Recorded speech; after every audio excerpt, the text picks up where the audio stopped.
একটা সময় আমি বাংলাদেশের সিনেমাকে নিয়ে প্রচুর ট্রল করতাম। সত্যি বলতে তখন ট্রল করার মতো কারণও ছিল। অসংখ্য সিনেমা ছিল অযৌক্তিক, অতিরঞ্জিত আর ক্রিঞ্জে ভরা। মনে হতো এই ইন্ডাস্ট্রি থেকে ভালো কিছু আর বের হবে না। কিন্তু হঠাৎ একদিন সবকিছু বদলে গেল। আমি সিনেমা হলে গিয়ে দেখলাম হাওয়া। সেই অভিজ্ঞতা যেন আমাকে ভিতর থেকে নাড়িয়ে দিল।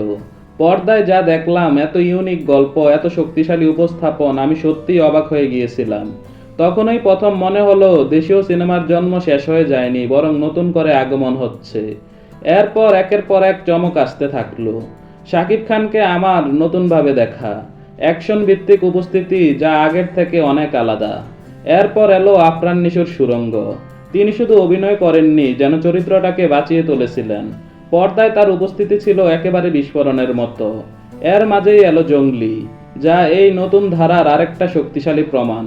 গল্পের ভিন্নতা, উপস্থাপনার সাহস সব মিলিয়ে এটা বুঝিয়ে দিয়েছে আমরা সত্যিই বদলাচ্ছি। তারপর একে একে যোগ হলো বনলতা এক্সপ্রেস আর প্রেসার কুকার। এই সিনেমাগুলো যেন প্রমাণ করে দিল ভালো গল্প বলতে হলে বিশাল বাজেট লাগে না, কন্টেন্ট আর অভিনয়ই এনাফ। যখন উৎসব দেখেছিলাম, সত্যি বলতে এটা আমার দেখা সেরা সিনেমাগুলোর মধ্যে একটা। গল্প, আবেগ, উপস্থাপন সবকিছু মিলিয়ে এটা শুধু একটা সিনেমা না, একটা অনুভূতি।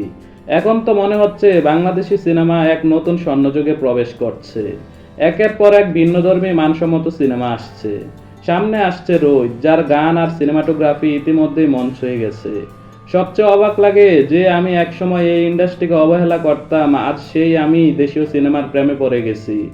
এখন অনেক সময় বলিউডের বড় বড় সিনেমাও আমার কাছে তুচ্ছ লাগে, কারণ এখানে আমি আমার নিজের গল্প দেখি, নিজের মানুষের অনুভূতি দেখি।